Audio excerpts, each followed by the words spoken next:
Now, the 2024 Finance Bill continues to elicit reactions.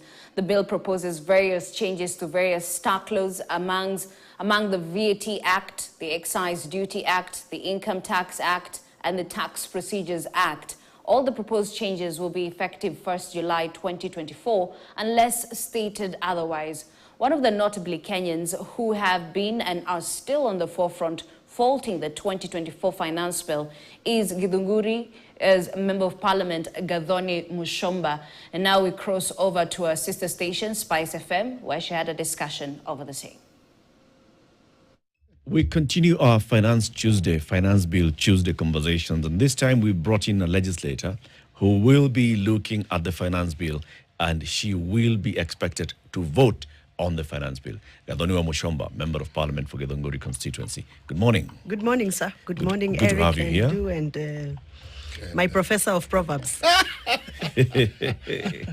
Mheshimiwa, these kofias of yours, I like them. Oh, you do? Yes. Thank you. How many do you have? Many colors. Mm-hmm. Very nice. Yeah, thank you. Very nice. Thank you. It's Signature. a way of just making it easy for me. Signature. Not really signature, but I don't have to really do a lot of work on my hair. Yeah. Nice one. I may not have that much time. Yeah.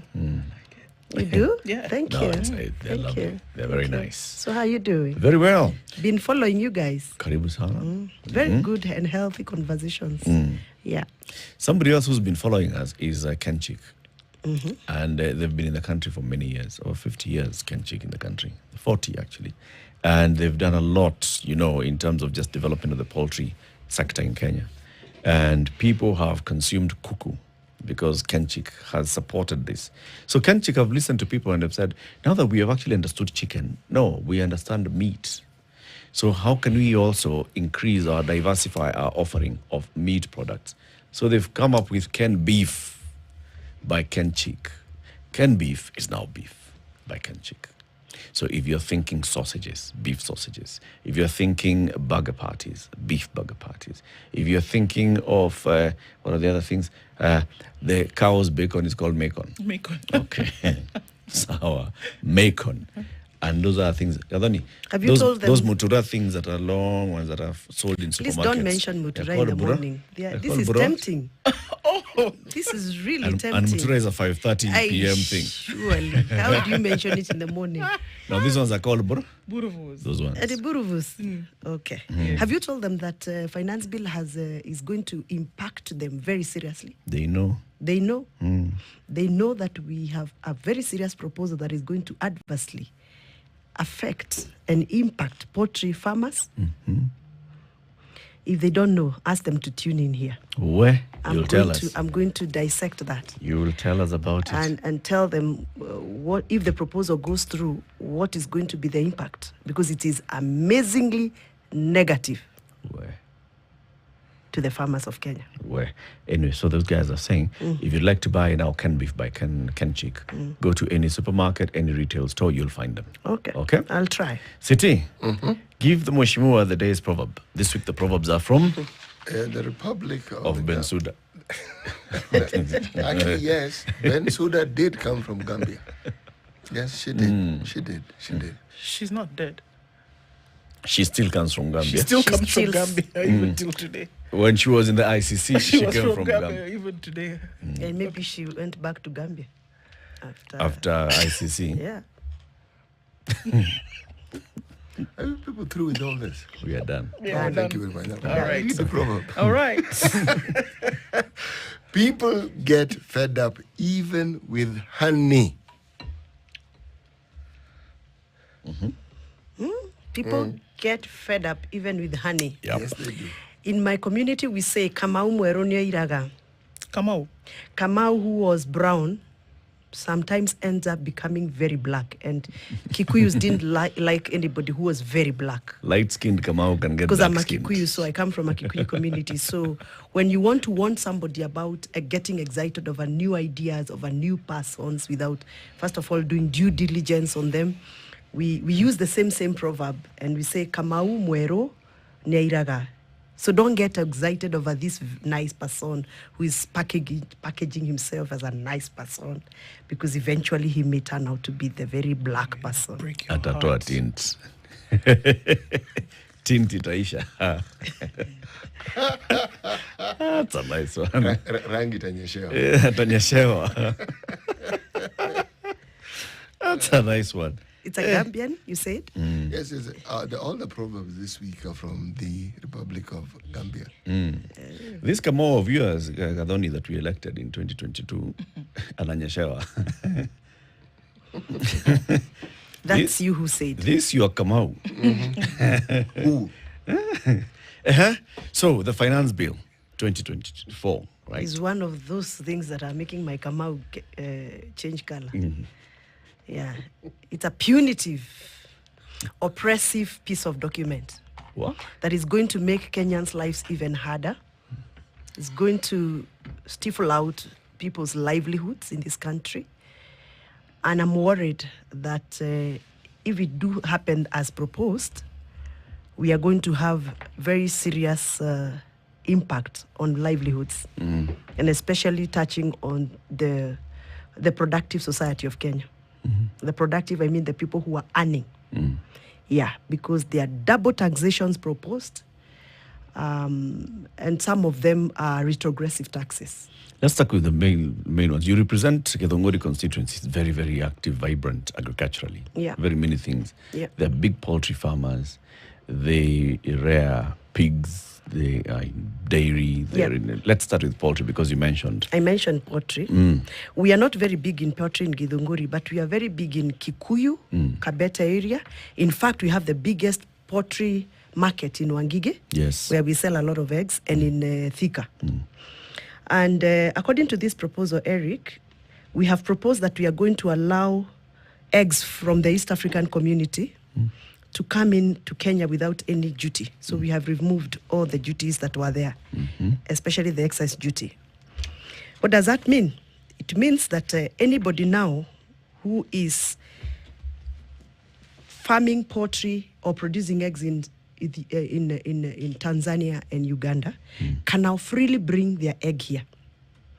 And allowing that to happen, noting that the cost of production in Tanzania and Uganda is so much lower compared to cost of production in Kenya. That will allow more cheap eggs to come from our neighboring countries. And because our farmers cannot keep up or match up, what they will do, they will just give in.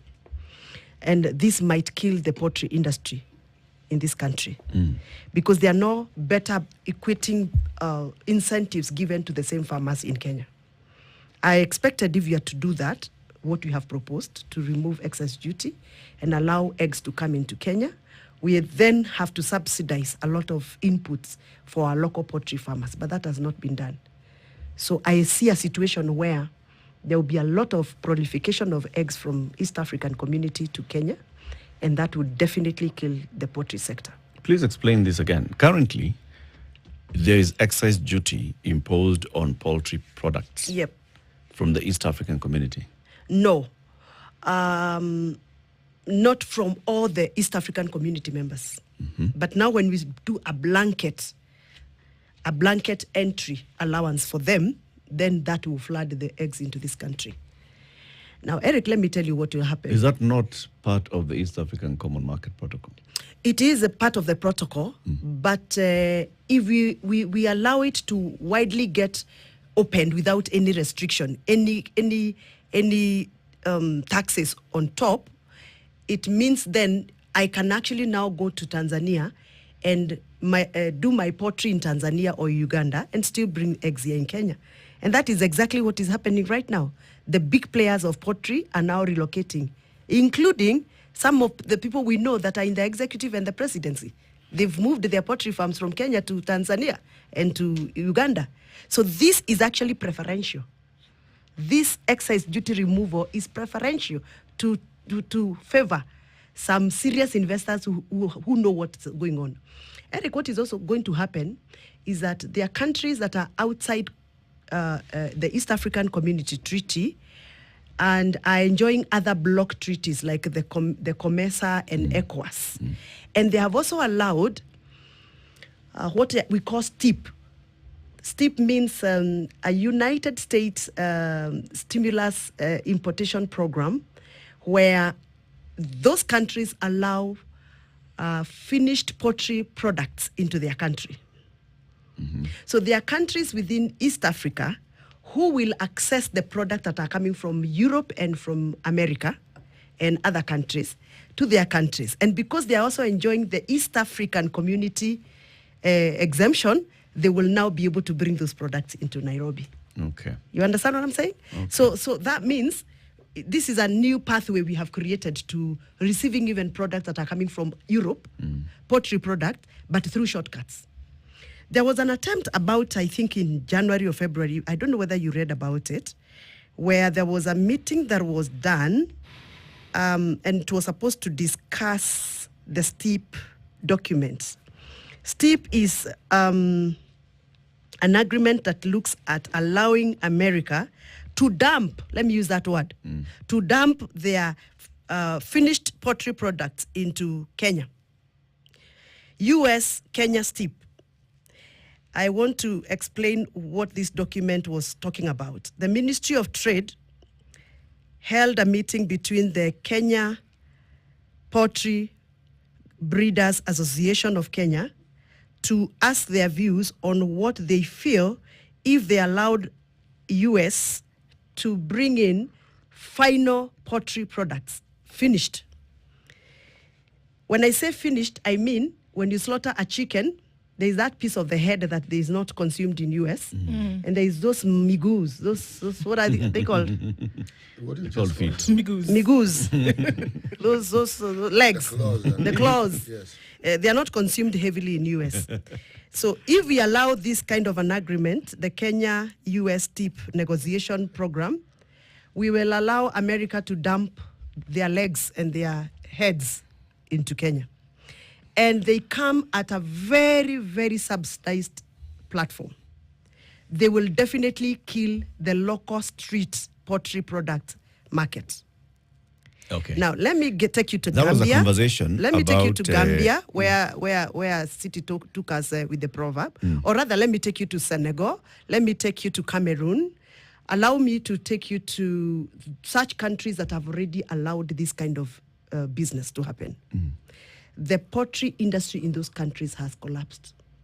Some of them has collapsed up to about 20%, others to about 70%, based on where STIP found them. So this discussion, I'm not so sure whether the presidential delegation that went to USA last week, whether they finalized on this agreement. Because if they did, then we brace ourselves to a diminishing poultry sector in this country. In terms of accessing the East African market, right? Yeah. Right now, Kenyan eggs can go to Tanzania Yeah. tax-free. Yes. So what's wrong with Tanzanian eggs coming to Kenya tax-free? The only problem is that their production cost in Tanzania is slightly lower than the production cost in Kenya. So why can't we lower our costs? So an egg produced in Tanzania will cost less. And therefore, if it is matched with a Kenyan egg, that egg in Tanzania will be more competitive. Why can't we lower our costs? That is a question. That is a question. Before we propose the removal of those duties to allow eggs to stream in from Tanzania and Uganda, we should have first of all asked ourselves, what is this platform that we need to give to our local farmer so that they can competitively trade or compete with those eggs that are coming from other countries? Right now, Eric, I am a farmer, I can tell you, buying a 90-kilogram bag of dairy meal for a cow or any product that is going to for poultry in this country is actually very punitive. And most farmers are running away from even processed dairy meals, and now they are going back to their backyard, what we call cottage growing. And how many of us can afford to do cottage growing?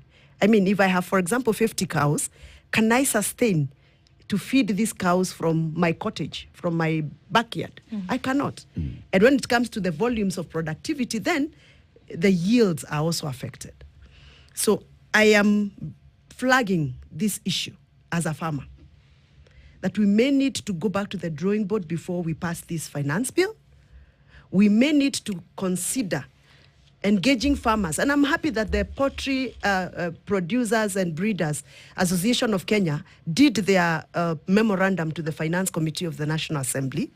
And I'm hoping that the Finance Committee is going to look at that proposal, analyze the memorandum, and probably maybe even engage further with technical experts before making decisions on that issue of poultry. Otherwise, we are going to be retrogressive. But Mweshima, this is the thing, though, that we speak of. When you speak about it from the experience of a farmer, that then contributes to public participation. And as we know, according to the law, there's nothing in word that should be done without the element of public participation. It is the farmers who participate in this conversation. When we talk about going back to the drawing board, the people who hold the paint brushes, it's the farmers, it's the suppliers, it's the folks who are on the ground who actually understand what this thing means. But is it really taken into consideration? And who has these conversations about these things? Before I respond to your concern, let me clarify what STIP means. STIP means Strategic Trade and Investment Partnership. That is US-Kenya Strategic Trade and Investment Partnership. This is a proposal under the Ministry of Trade, Department of Trade, Ministry of Investment, Trade and Industry. And that's a very sensitive document. It's the ongoing trade talks between Kenya and the US. Yes, that have been going on for years. Yes. And we were told by the US ambassador it's likely to be concluded later this year. And if it is concluded, then you can be sure. Some of these proposals, if they're not amended, then they'll have an There are impact. so many boys and girls who rely on abattoirs. What do you call them? Abattoirs, yeah. Abattoirs. For layman's language, slaughterhouses for chicken. And if you go to everywhere where there is a slaughterhouse for chicken in this country, there are those young boys who always wait for the heads, feet. for the chicken feet and the heads. And the matumbo. And the matumbos. And let me tell you, that's a whole economy. It is. It is a whole economy. So if we allow US to actually bring those matumbos, chicken matumbos and chicken feet in this country, and they are going to bring them at to them, it's waste. So they're actually going to dump that as waste here. So they can sell as cheap as 1 shilling per feet. 1 shilling per kilo of matumbo. Because they're actually waste. It's dumping. So what will happen to those boys of Korogosho? Like in Naivasha, there's a place called the Fire Mario's place. Opposite Fire Mario's place, there's a big abattoir where they do a lot of slaughter of chicken and there's a lot of business that happens there. So what happens to those boys and girls, noting that we still have a lot of problems with employment? That's done. Let me respond to what my sister has asked about public participation. This constitution that I always carry, and remember I'm the chair of the committee that oversees Parliament on matters constitution implementation, clearly outlines the sovereignty of Kenyan people. Article 1 of this constitution dictates that the sovereignty of Kenyan people must be given the right space and must be allowed to thrive. The spirit of this constitution then directs that we must allow Kenyans to give their ultimate opinion on lawmaking process. And that is why we must have public participation. But I don't know why in this country we have taken the public participation process like a political process. And I don't even know why politicians are allowed to oversee public participation, because politicians would definitely be biased. They will skew the process towards their wanted or expected outcomes. So last year, I did public participation, not because I was supposed to do, because that at the stage I did public participation in my constituency is not actually part of the process. But I voluntarily went to my constituency and did my own public participation just to weigh people's opinion and get to know their expectation as my voters. And they told me very clearly and very loudly that they were not comfortable with Finance Bill 2023 proposal. Out of that finance proposal, public participation I did, I received a lot of, can I say setback?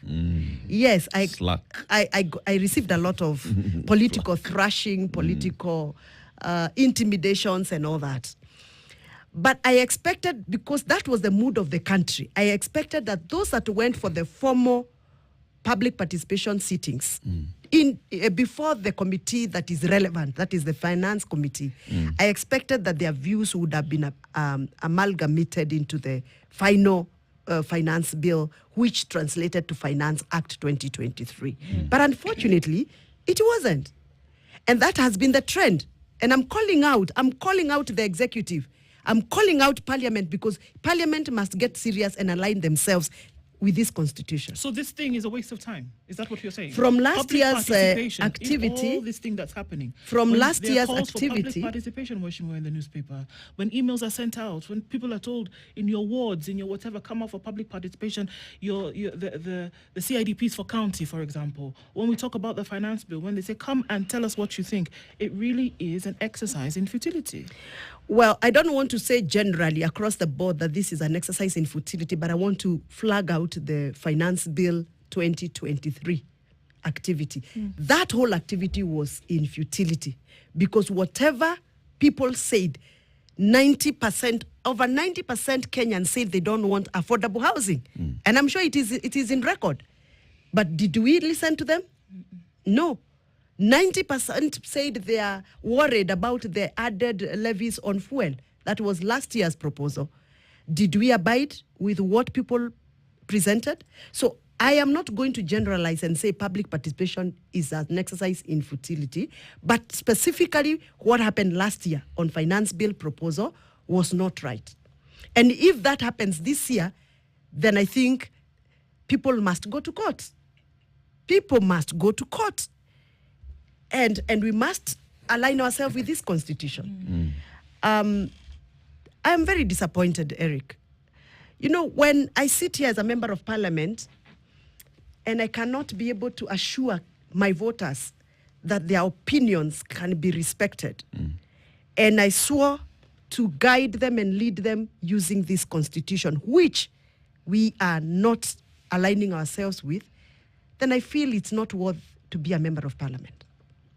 Because why should you lead people by force? Why should you, press your own opinion and your own way of doing things to down people's throats, and yet we are in a democratic country governed by the rule of law? So I guess this is the time to speak out. Okay. And some of us, when we speak out, we are not applauded. We are not embraced. But we are speaking what is actually happening. Look at, for example, what is happening with our issue that I keep talking about, our land. I came here last year, you remember, and I said, you cannot come and force yourself to build houses for us and take away our land without even asking us whether we are comfortable to give you our land. All those houses, affordable houses project you're seeing, I want you to produce for me a project in Kiambu County where members of Kiambu County were invited for a public participation meeting and asked to donate land to government, or to give back land to government of Kenya to continue constructing affordable houses. But we are only hearing there is a affordable housing project coming up in Sijui Thika, coming up Sijui in Roiro, and nobody is asking us, what is it that you need? In my own constituency, I overheard that there were plans for people to come and take over land that belongs to the Mau Mau veterans. Land that was gazetted in the year 2011 by the late Olen Timama, specifically to come up with the Mau Mau veterans structures like the galleries, the kereres, the Mau Mau education facility, and it's there in the Kenyan Gazette. Then somebody somewhere is seated in a boardroom crafting on how they are going to come up with affordable houses on that land without engaging the Mau Mau themselves, without engaging us, because we are the owners of the land. I mean, that is what I'm calling out. We must align ourselves with this constitution. If we want a government, a functional government, we must follow the constitution.